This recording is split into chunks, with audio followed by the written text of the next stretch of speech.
लंका के राजा रावण का पुत्र मेघनाद, जिसे बाद में इंद्रजीत के नाम से जाना गया, अपने समय का एक महान योद्धा था।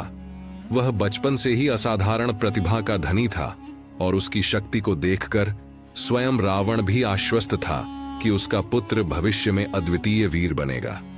इंद्रजीत का जन्म और प्रारंभिक जीवन। रावण की पत्नी मंदोदरी ने एक तेजस्वी पुत्र को जन्म दिया, जिसका नाम उन्होंने मेघनाद रखा। यह नाम इसलिए पड़ा क्योंकि जब उसका जन्म हुआ तब आकाश में गहरे मेघ गरज रहे थे और बिजली कड़क रही थी। बचपन से ही मेघनाद को शस्त्र विद्या, युद्ध कला और वेदों का गहरा ज्ञान सिखाया गया। उसके गुरु ने बताया कि यदि वह असाधारण शक्तियां प्राप्त करना चाहता है तो उसे कठोर तपस्या करनी होगी।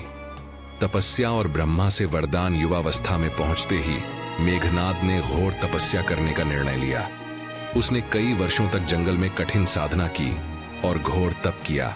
उसकी तपस्या से प्रसन्न होकर स्वयं ब्रह्मा प्रकट हुए और वरदान मांगने को कहा।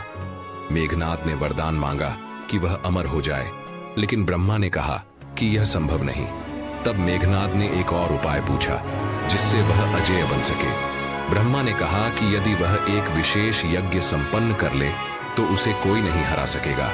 यह यज्ञ एक विशेष विधि से किया जाता था और जब तक यह पूरा न हो जाए तब तक उसे युद्ध में हराना असंभव था। इंद्र पर विजय और इंद्रजीत नाम की प्राप्ति वरदान पाने के बाद मेघनाद और भी शक्तिशाली बन गया। एक बार देवताओं और असुरों के बीच घोर संग्राम हुआ, जिसमें इंद्रदेव और मेघनाद आमने सामने आ गए। इस युद्ध में मेघनाद ने अपनी असाधारण युद्ध कला और ब्रह्मास्त्र का प्रयोग करके इंद्र को पराजित कर दिया और उन्हें बंदी बना लिया।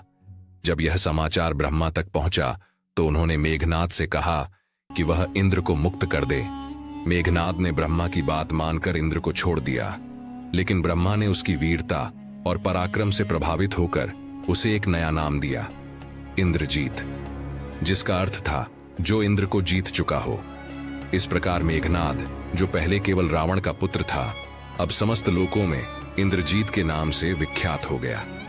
उसकी शक्ति और पराक्रम के कारण ही उसे युद्धों में अजेय माना जाता था और यह वरदान राम रावण युद्ध तक उसके लिए एक सुरक्षा कवच बना रहा।